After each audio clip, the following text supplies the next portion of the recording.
ولا يجدن ريحها وإن ريحها ليوجد من مسيرة كذا وكذا۔ صحیح مسلم کی یہ حدیث ہے، نساء کاسیات عاریات، قیامت جب قریب آ جائے گی کچھ عورتوں کا آویربھاو ہوگا، کچھ عورتیں جنم لے گی، کچھ عورتیں اس دنیا کے اندر آئے گی، نساء کچھ عورتیں ہوگی، کاسیات جو کپڑے تو پہنی ہوئی ہوگی، عاریات لیکن دیکھنے میں بالکل ننگی ہوگی، کپڑے پہنی ہوئی ہوگی دیکھنے میں بالکل ننگی ہوگی۔ آج بھی ہماری مائیں، آج بھی ہماری بہنیں، آج بھی ہماری بیٹیاں ویسا ہی کپڑا پہننے کی کوشش کرتی ہیں۔ جب وہ کسی سیریل میں، جب وہ کسی فلم میں، جب وہ کسی مووی میں کسی ایکٹریس کو وہ کپڑا پہنتے ہوئے دیکھتی ہے، اور اپنے بھائی کو بھی، اپنے پتا جی کو بھی وہ کہتی ہے، اے میرے پتا جی، اے میرے بھیا جی، مجھے وہ کپڑا خرید کر کے دیجئے۔ اور ہم بھی بے شرموں کی طرح بھائی ہو کر کے، پتا ہو کر کے اپنی بیٹی اور بہن کو لے کر کے جاتے ہیں، شاپنگ کرانے کے لے جاتے ہیں، مارکیٹنگ کے نام پر لے جاتے ہیں، اور مال میں لے جا کر کے ویسا ہی ڈریس ہم خرید کر کے دیتے ہیں۔ نبی صلی اللہ علیہ وسلم نے بیان کیا، نساء کاسیات عاریات، کچھ عورتیں ہوگی کپڑے تو پہنی ہوئی ہوگی، عاریات دیکھنے میں بالکل ننگی ہوگی، ممیلات مائلات، مردوں کو اپنی طرف کھینچنے کی کوشش کرے گی، اپنی بناؤ سنگار کر کے، اپنی خوبصورتی کا اظہار کر کے پروسوں کو اپنی طرف کھینچنے کی کوشش کرے گی، خود بھی پروسوں کی طرف کھینچی چلی جائے گی۔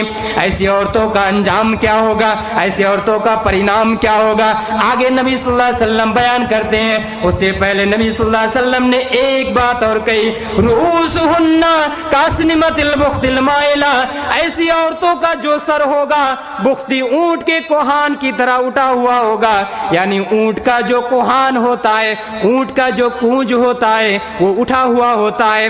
ایسی عورتیں اپنے ہیئر اسٹائل کر کے، وبھن پرکار کے ہیئر اسٹائل کر کے، اپنے کھوپا اور بینی بنا کر کے اپنے بناؤ سنگار کا اظہار کرتی پھرے گی۔ ایسی عورتوں کا انجام کیا ہوگا، ایسی عورتوں کا پرینام کیا ہوگا، لا يدخلن الجنہ، ایسی عورتیں جنت میں داخل نہیں ہوگی، ولا یجدن ریحها، جنت میں داخل ہونا تو دور کی بات ہے، ایسی عورتوں کے نصیب میں جنت کی خوشبو بھی نہیں ہوگی، جنت کی خوشبو تک نہیں پائے گی۔ وَإِنَّ رِيحَهَا لَيُوجَدُ مِن مَّسِيرَةِ كَذَا وَكَذَا، حالانکہ جنت کی خوشبو دور دراز علاقے سے ملتی ہے، لیکن یہ عورتیں اتنی بد نصیبہ ہوگی، اتنی بد نصیبہ ہوگی کہ جنت کی خوشبو بھی نصیب نہیں ہوگی۔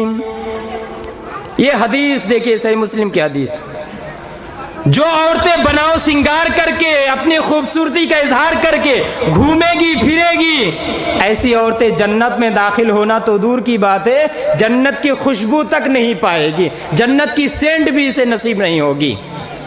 اور ہم دین کے نام پر، جلسہ کے نام پر، دینی سبھا کے نام پر یہ میلہ ٹھیلا لگاتے ہیں، اور ہماری ہی بہنیں، ہماری ہی بیٹیاں، ہم میں سے کسی کی بیوی، ہماری ہی مائیں یہ بے پردگی کا اظہار کرتی ہے۔ یہ سب بند کیجئے میرے بھائی اور دوستو، اگر نہیں بن کر پاتے ہیں تو پھر یہ جلسہ جلوس جو آپ کر رہے ہیں یہ بند کیجئے، کوئی فائدہ نہیں ہے۔ ایک نیکی کا کام کرتے ہوئے آپ ایک گناہ کا کام کریں گے۔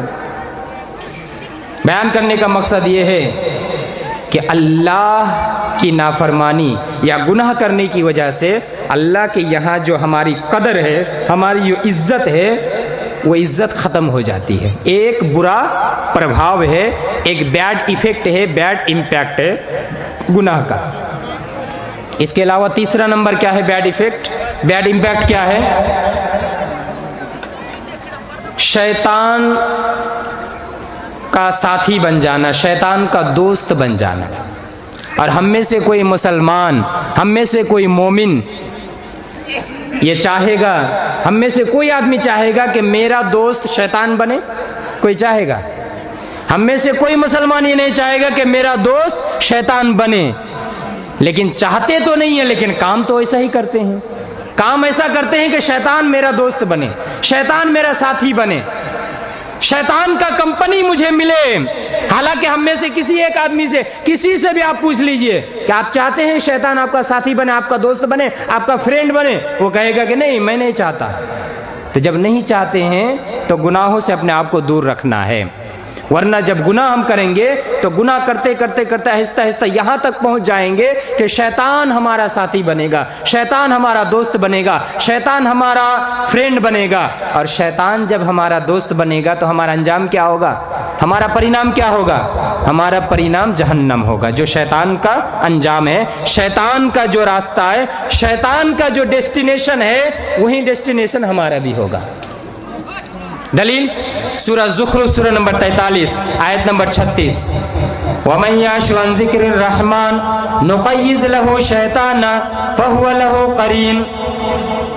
اللہ تبارک و تعالیٰ کا بیان ہے، اے لوگوں سنو، وَمَن يَعْشُ عَن ذِكْرِ الرَّحْمَنِ، جس نے الرحمن کے ذکر سے اپنے آپ کو دور کر لیا، جس نے رحمان کو یاد نہ کیا، جس نے رحمان کا ذکر نہ کیا، جس نے اللہ کا ذکر نہ کیا، نقیض لہو شیطانا، اللہ تبارک و تعالیٰ کا بیان ہے، اے وہ آدمی جو مجھے یاد نہیں کرتے ہو، میرا ذکر نہیں کرتے ہو، نقیض لہو شیطانا، ہم ایسے آدمی کے لیے شیطان کو مقرر کر دیں گے، شیطان کو لگا دیں گے، فَهُوَ لَهُ قَرِينٌ، اور وہ شیطان اس کا دوست بن جائے گا، شیطان اس کا فرینڈ بن جائے گا۔ ذرا غور تو کیجئے، اگر شیطان ہمارا دوست بن جائے، شیطان اگر ہمارا فرینڈ بن جائے، شیطان اگر ہمارا ساتھی بن جائے، تو پھر ہمارا انجام کیا ہو سکتا ہے، ہمارا پرینام کیا ہو سکتا ہے؟ شیطان کا جو انجام ہوگا، شیطان کا جو پرینام ہوگا، وہی انجام ہمارا بھی ہوگا۔ اور شیطان کا انجام کیا ہوگا؟ شیطان کا انجام ہم سب جانتے ہیں، شیطان کو جہنم میں جانا پڑے گا۔ ہمیں بھی شیطان کے ساتھ، شیطان کا فرینڈ بن کر کے، شیطان کا ساتھی بن کر کے، شیطان کا دوست بن کر کے ہمیں بھی جہنم میں جانا پڑے گا۔ گناہ کا ایک برا اثر، برا پربھاؤ ایک یہ ہے کہ جب ہم گناہ پر گناہ کرتے ہیں تو شیطان ہمارا ساتھی بن جاتا ہے۔ صرف اتنا ہی نہیں، اس کے آگے بڑھیے، فورتھ بیڈ ایفیکٹ کہہ سکتے ہیں، 4 نمبر، چوتھا برا اثر، اپنے آپ سے غافل ہو جانا۔ اپنے آپ سے مطلب کیا ہے؟ اللہ تبارک و تعالیٰ نے ہم سب کو کس لیے پیدا کیا؟ کوئی ایک جواب دے تو میں سمجھوں گا کہ آپ لوگ میری باتیں سمجھ رہے ہیں۔ اللہ تعالیٰ نے ہم سب کو کس لیے پیدا کیا؟ اللہ کی عبادت کرنے کے لیے۔ ماشاءاللہ، ایک بھائی نے جواب دیا، اللہ تعالیٰ نے ہم سب کو اس لیے پیدا کیا، اللہ کی عبادت کرنے کے لیے۔ ارے ہم نے تو سنا ہے نا بار بار، وَمَا خَلَقْتُ الْجِنَّ وَالْإِنسَ إِلَّا لِيَعْبُدُونَ، سورہ زاریہ سورہ نمبر 51 آیت نمبر 56، کہ ہم نے جن اور انس کو پیدا کیا کس لیے؟ صرف اور صرف میری عبادت کرنے کے لیے۔ تو اللہ نے ہم سب کو کس لیے پیدا کیا؟ اللہ کی عبادت کرنے کے لیے۔ اگر ہم گناہ پر گناہ کرتے جائیں، اپرادھ پر اپرادھ کرتے جائیں، تو پھر یہ جو مقصد ہے، ہماری تخلیق کا جو مقصد ہے، ہمیں پیدا کرنے کا جو ادیش ہے، یہ ادیش سے ہم دور ہو جائیں گے، اپنے آپ سے غافل ہو جائیں گے۔ سورہ حشر سورہ نمبر 59 آیت نمبر 19 اٹھا کر کے دیکھیے، وَلَا تَكُونُوا كَالَّذِينَ نَسُوا اللَّهَ فَأَنسَاهُمْ أَنفُسَهُمْ أُولَٰئِكَ هُمُ الْفَاسِقُونَ وَلَا تَكُونُوا كَالَّذِينَ نَسُوا اللَّهَ، اے لوگوں ان لوگوں کی طرح مت بن جاؤ جن لوگوں نے اپنے آپ کو بھلا دیا، جن لوگوں نے اللہ کو بھلا دیا۔ وَلَا تَكُونُوا كَالَّذِينَ نَسُوا اللَّهَ، ان لوگوں کی طرح نہ بن جاؤ، ان لوگوں کی طرح مت بن جاؤ، نسوا اللہ، جس نے اللہ کو بھلا دیا، فَأَنسَاهُمْ أَنفُسَهُمْ، تو اللہ تعالیٰ نے ان کو ان کے نفسوں سے بھی غافل کر دیا۔ أُولَٰئِكَ هُمُ الْفَاسِقُونَ، ایسے ہی لوگ فاسق ہیں، ایسے ہی لوگ فاجر ہیں، ایسے ہی لوگ گناہگار ہیں۔ جب ہم اللہ تبارک و تعالیٰ کو بھلا دیتے ہیں، جب ہم اللہ کا کام بھلا دیتے ہیں، جب ہم گناہ پر گناہ کرتے ہیں، جب ہم اپرادھ پر اپرادھ کرتے ہیں، جب ہم جرم پر جرم کرتے ہیں، جب ہم پاپ پر پاپ کرتے جاتے ہیں، اس کا ایک برا اثر یہ بھی پڑتا ہے کہ اللہ تبارک و تعالیٰ کا جو پیدا کرنے کا مقصد ہے اس مقصد سے ہم دور ہو جاتے ہیں، اس مقصد کو ہم بھلا دیتے ہیں، اور جب ہم اللہ کی پیدا کرنے کے مقصد کو بھلا دیں تو پھر ہم سب ناکام ہو جائیں گے، ہم سب کو جہنم میں جانا پڑے گا۔ اس لیے کہ اللہ تبارک و تعالیٰ کا صاف لفظوں میں اعلان ہے وَمَا خَلَقْتُ الْجِنَّ وَالْإِنسَ إِلَّا لِيَعْبُدُونَ، ہم نے جن و انسان کو اس لیے پیدا کیا کہ تاکہ وہ میری عبادت کریں، میرے سامنے آ کر کے سجدہ کریں، میرے سامنے آ کر کے وہ ماتھا ٹیکیں، میرے سامنے آ کر کے وہ روئیں، میرے سامنے آ کر کے وہ گڑ گڑائیں۔ جب ہم گناہ پر گناہ کرتے جائیں گے، جب ہم پاپ پر پاپ کرتے جائیں گے تو ایک برا اثر یہ بھی پڑتا ہے کہ ہم اپنے آپ کو ہی بھلا بیٹھتے ہیں، اپنے مقصد کو ہی ہم بھول جاتے ہیں۔ ایک برا اثر یہ ہے کہ ہم اپنے آپ سے غافل ہو جاتے ہیں، گناہ کا ایک برا اثر ہے۔ اس کے علاوہ گناہ کا برا اثر کیا ہے؟ پریشانی، حقیقی چین و سکون سے محروم ہو جانا۔ پریشانی ہماری زندگی میں آئے گی، ہم سب رونا روتے ہیں نا کہ ہماری زندگی میں شانتی نہیں ہے، ہماری زندگی میں ٹینشن ہی ٹینشن، ہماری زندگی میں پریشانی ہی پریشانی۔ یہ پریشانی کس لیے آتی ہے؟ ہمارے گناہوں کی وجہ سے۔ یہ گناہوں کا ایک برا اثر ہے کہ ہماری زندگی میں پریشانی آتی ہے، حقیقی چین و سکون کا خاتمہ ہو جاتا ہے، چین و سکون ختم ہو جاتا ہے۔ اور میں اپنی طرف سے نہیں بیان کر رہا ہوں، دلیل دیکھیے سورہ طٰہٰ، سورہ نمبر 20 آیت نمبر 124، 125 اور 126 اٹھا کر کے دیکھیں، آپ کو پتہ چلے گا کہ جب ہم گناہ پر گناہ کرتے ہیں تو اس دنیا کے اندر بھی پریشانی آئے گی، اس دنیا کے اندر بھی چین و سکون ہم سے چھین لیا جائے گا، اور آخرت کے اندر ایک بڑا نقصان ہوگا۔ وہ کیا ہوگا؟ اگر ہم گناہ پر گناہ کرتے ہیں تو آخرت میں ہمیں اندھا کر کے اٹھائے گا اللہ تعالیٰ۔ آپ دیکھیے سورہ طٰہٰ سورہ نمبر 20 آیت نمبر 124، 125 اور 126 کیا بیان کیا؟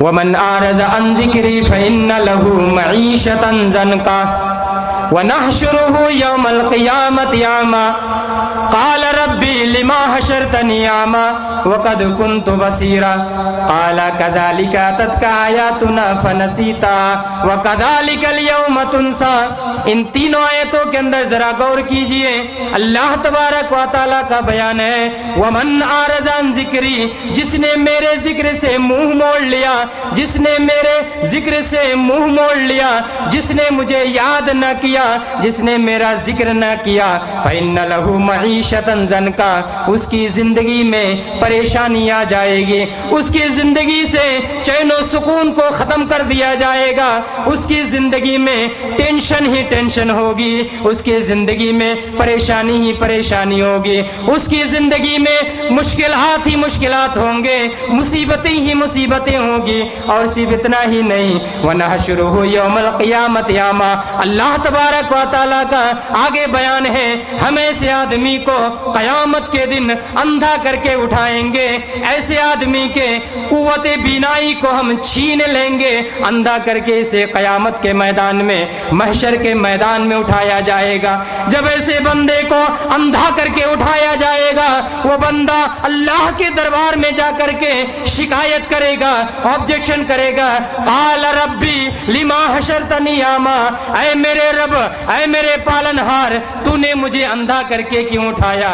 وقد کنت بصیرا، میں تو اچھا خاصا دیکھنے والا آدمی تھا، میری تو اچھی خاصی آنکھیں تھی، میں تو دیکھنے کی قوت رکھتا تھا، میری تو آنکھیں ٹھیک تھی، تو نے مجھے اندھا کر کے کیوں اٹھایا؟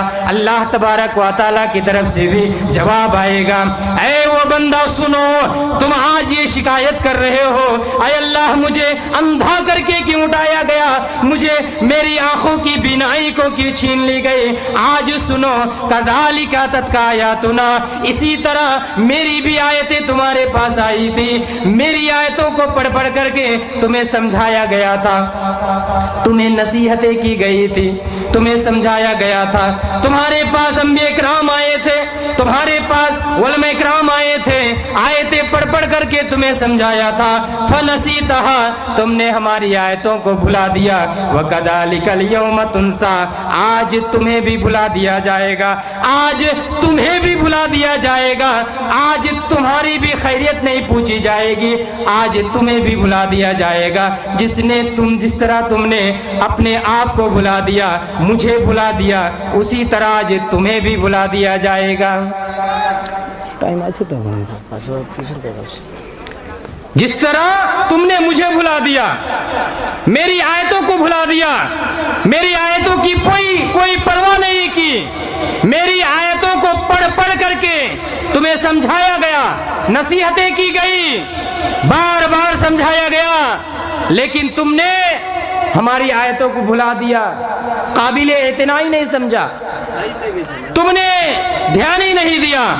آج تم روتے روتے تھک جاؤ گے, آج تم چلاتے چلاتے تھک جاؤ گے, آج تمہاری طرف نظر رحمت سے نہیں دیکھی جائے گی, رحمت کی نظر سے آج تمہاری طرف نہیں دیکھی جائے گی. ایک گناہ کا برا اثر یہ ہے کہ جب ہم گناہ پر گناہ کرتے ہیں, دنیا کے اندر بھی پریشانی, ٹینشن سے ہمارا جیون بھر جاتا ہے, ہماری زندگی میں ٹینشن بھر جاتا ہے, اور آخرت میں ہمیں اندھا کر کے اٹھائے گا, اور اللہ تبارک و تعالیٰ کی طرف سے پھٹکار ہمیں ملے گی, وعید سننے کو ہمیں ملے گی. ایک گناہ کا برا اثر ہے. آخری مرحلہ میں میں ایک اور پوائنٹ بیان کر کے ختم کروں گا کہ گناہ کا ایک برا اثر کیا ہے, نیکیوں کا برباد ہو جانا. جب ہم گناہ پر گناہ کرتے ہیں تو گناہ کرنے کی وجہ سے ہماری نیکیاں بھی برباد ہو جاتی ہیں, اور خاص طور سے وشیش کر کے اسپیشلی جب ہم شرک کرتے ہیں تو شرک کے ذریعے سے گناہ, جب شرک کا گناہ ہم کرتے ہیں تو اس کی وجہ سے کیا ہوتا ہے, نیکیاں برباد ہو جاتی ہیں. دلیل سورہ زمر, سورہ نمبر 39 آیت نمبر 65. یہاں دیکھیے, نبی صلی اللہ علیہ وسلم کو مخاطب کر کے, نبی صلی اللہ علیہ وسلم کو سمبودھن کر کے یہاں بیان کیا جا رہا ہے. اور ذرا آپ غور کیجئے, اگر نبی صلی اللہ علیہ وسلم کو یہ کہا جائے کہ آپ سے بھی اگر شرک ہو جائے, آپ بھی اگر شرک کا ارتکاب کریں تو آپ کے بھی اعمال برباد ہو جائیں گے اور آپ بھی نقصان اٹھانے والوں میں سے ہوں گے, تو پھر ہماری کیا اوقات ہے؟ اگر ہم گناہ پر گناہ کرتے جائیں, اگر ہم سے شرک ہو تو کیا ہماری نیکیاں برباد نہیں ہو سکتی؟ سورہ زمر سورہ نمبر 39 آیت نمبر 65. وَلَقَدْ أُوحِيَ إِلَيْكَ وَإِلَى الَّذِينَ مِنْ قَبْلِكَ لَئِنْ أَشْرَكْتَ لَيَحْبَطَنَّ عَمَلُكَ وَلَتَكُونَنَّ مِنَ الْخَاسِرِينَ. اے اللہ کے نبی, آپ کی طرف اور آپ سے پہلے جتنے بھی نبی آئے ہیں, تمام انبیاء کی طرف یہ وحی کے ذریعے سے بتا دیا گیا ہے, تمام انبیاء کو بھی یہ اطلاع دے دی گئی ہے اور آپ کو بھی اطلاع دے دی جاتی ہے کہ لئن اشرکتا, اگر آپ سے بھی شرک ہوتا ہے, اگر آپ بھی شرک کا ارتکاب کر لیتے, لَيَحْبَطَنَّ عَمَلُكَ, تو آپ کا بھی عمل ضرور بھی ضرور برباد ہو جائے گا. وَلَتَكُونَنَّ مِنَ الْخَاسِرِينَ, صرف برباد ہی نہیں ہوگا بلکہ آپ نقصان اٹھانے والوں میں سے ہو جائیں گے. اللہ کے نبی کو جب یہ کہا جائے, اللہ کے نبی کو جب یہ بتایا جائے, اے اللہ کے نبی, آپ سے بھی اگر شرک ہو جائے, آپ نے بھی اگر شرک کر لیا, آپ کے عمل بھی برباد ہو جائیں گے, آپ بھی نقصان اٹھانے والوں میں سے ہو جائیں گے. پھر ہماری اوقات کیا ہے؟ ہم تو قدم قدم پر غلطی کرتے ہیں, ہم قدم قدم پر بھول کرتے ہیں, ہم تو قدم قدم پر پاپ کرتے ہیں. ہمارا انجام کیا ہو سکتا ہے, ہمارا پرینام کیا ہو سکتا ہے؟ چلتے چلتے ایک حدیث سنتے جائیں, سنن ابن ماجہ حدیث نمبر 4245. اللہ کے نبی صلی اللہ علیہ وسلم نے اس حدیث کے اندر کتنی بڑی وعید سنائی ہے. جو لوگ یہ سمجھتے ہیں کہ لوگوں کے سامنے میرا امیج تو بہت بڑھیا ہے, لوگوں کے سامنے میری چھبی تو بہت اچھی بنی ہوئی ہے, لوگوں کے سامنے میں تو بڑا متقی ہوں, لوگوں کے سامنے میں تو بڑا پرہیزگار ہوں, لوگ تو مجھے اچھا سمجھتا ہے, لیکن جب ہم تنہائی کے عالم میں جاتے ہیں, جب ہم اکیلے رہتے ہیں, تنہائی تنہائی کے عالم میں ہمیں جو بھی گناہ کا کام ملتا ہے ہم گناہ میں ملوث ہو جاتے ہیں, ہم پاپ کرنے لگ جاتے ہیں. ایسے لوگوں کے لیے میں ایک حدیث سنانا چاہوں گا, سنن ابن ماجہ حدیث نمبر 4245. ایسے لوگ جو لوگوں کے سامنے اپنی چھوی کو اچھے بنائے ہوئے ہیں, ایسے لوگ جو لوگوں کے سامنے اپنی امیج کو اچھا بنائے ہوئے ہیں, لوگوں کے سامنے متقی بنا ہوا ہے, لوگوں کے سامنے پرہیزگار بنا ہوا ہے, ایسے لوگوں کو کیا وہی سنائی جا رہی ہے؟ وہ حدیث سنیے پہلے. ثوبان رضی اللہ تعالیٰ عنہ سے مروی ہے, لَعَلَمَنَّ أَقْوَامًا مِّنْ أُمَّتِي, نبی صلی اللہ علیہ وسلم نے بیان کیا, لَعَلَمَنَّ أَقْوَامًا مِّنْ أُمَّتِي يَأْتُونَ يَوْمَ الْقِيَامَةِ بِحَسَنَاتٍ أَمْثَالِ جِبَالِ تِهَامَةَ بِيضًا فَيَجْعَلُهُ اللَّهُ عَزَّ وَجَلَّ هَبَاءً مَّنثُورًا. قال ثوبان یا رسول اللہ صفهم لنا جلهم لنا اللہ نكون منهم ونحن لا نعلم.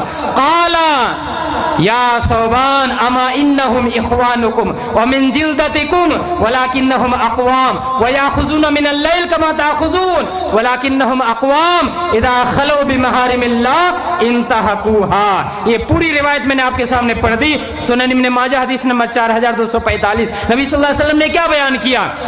لَعَلَمَنَّ أَقْوَامًا مِّنْ أُمَّتِي يَأْتُونَ يَوْمَ الْقِيَامَةِ بِحَسَنَاتٍ. میں اپنی امتوں میں سے ان لوگوں کو اچھی طرح سے جانتا ہوں جو قیامت کے دن نیکیاں لے کر کے آئیں گے. ذرا غور سے سنیے گا, میں اپنی امتوں میں سے ان لوگوں کو اچھی طرح سے جانتا ہوں جو قیامت کے دن نیکیاں لے کر کے آئیں گے. وہ نیکیاں, ان نیکیوں کی مقدار کیا ہوگی, نیکیوں کا پریمان کیا ہوگا؟ نبی صلی اللہ علیہ وسلم نے بیان کیا, بِأَمْثَالِ جِبَالِ تِهَامَةَ بِيضًا. جبال تہامہ پہاڑ کے برابر. تہامہ پہاڑ ایک لمبا چوڑا اونچا پہاڑ ہے, تہامہ پہاڑ کے برابر میرے امت کے کچھ لوگ نیکیاں لے کر کے حشر کے میدان میں آئیں گے, لیکن اللہ تبارک و تعالی فَيَجْعَلُهَا اللَّهُ عَزَّ وَجَلَّ هَبَاءً مَّنثُورًا. ان تمام کے تمام نیکیوں کو اڑتی ہوئی گرد و غبار میں تبدیل کر دے گا, ان تمام نیکیوں کو دھول میں تبدیل کر دے گا, ان تمام نیکیوں کو برباد کر دیا جائے گا, ان تمام نیکیوں کی کوئی قیمت نہیں ہوگی, ان تمام نیکیوں کی کوئی ملیہ نہیں ہوگی, ان تمام نیکیوں کی کوئی قیمت نہیں ہوگی. ثوبان رضی اللہ تعالیٰ عنہ نے جب نبی صلی اللہ علیہ وسلم سے اتنی بڑی وعید سنی, ثوبان رضی اللہ تعالیٰ عنہ نے کہا, یا رسول اللہ صفهم لنا جلهم لنا اللہ نکون منهم ونحن لا نعلم. اے اللہ کے نبی, وہ کون سے لوگ ہوں گے جو لوگ تو قیامت کے میدان میں جبال یہ تہامہ پہاڑ کے برابر نیکیاں تو لے کر کے آئیں گے, لیکن تمام کی تمام نیکیوں کو گرد و غبار میں تبدیل کر دیا جائے گا, دھول میں تبدیل کر دیا جائے گا. وہ کون سے لوگ ہوں گے؟ ذرا آپ واضح کر دیجئے, ذرا آپ کلیئر کر کے بیان کر دیجئے, ذرا آپ ہمارے سامنے پرسکار کر دیجئے تاکہ ہم سے کوئی غلطی نہ ہو جائے, تاکہ ہماری شمار ان لوگوں کے اندر نہ ہو جائے. نبی صلی اللہ علیہ وسلم بیان کرتے ہیں, اے ثوبان سنو, اما انہم اخوانکم, اے ثوبان سنو, وہ لوگ جو نیکیاں قیامت کے میدان میں تہامہ پہاڑ کے برابر نیکیاں لے کر کے آئیں گے, لیکن تمام کے تمام نیکیوں کو دھول میں تبدیل کر دیا جائے گا. وہ دوسری دنیا کے لوگ نہیں ہوں گے, وہ دوسری جگہ کے لوگ نہیں ہوں گے. اما انہم اخوانکم, وہ تمہارے ہی بھائی ہوں گے, ومن جلدتکم, تمہارے ہی پڑوسی ہوں گے, تمہارے ہی پاس, تمہارے ہی اگل بغل میں رہنے والے ہوں گے, تمہارے ہی آس پاس میں رہنے والے ہوں گے. وَيَأْخُذُونَ مِنَ اللَّيْلِ كَمَا تَأْخُذُونَ, وہ بھی تمہاری طرح رات میں جاگ جاگ کر کے تہجد پڑھا کریں گے, وہ بھی تمہاری طرح رات میں جاگ جاگ کر کے اللہ کو یاد کرتے ہوں گے, لیکن اتنے اعمال کرنے کے باوجود, اتنے نیکیاں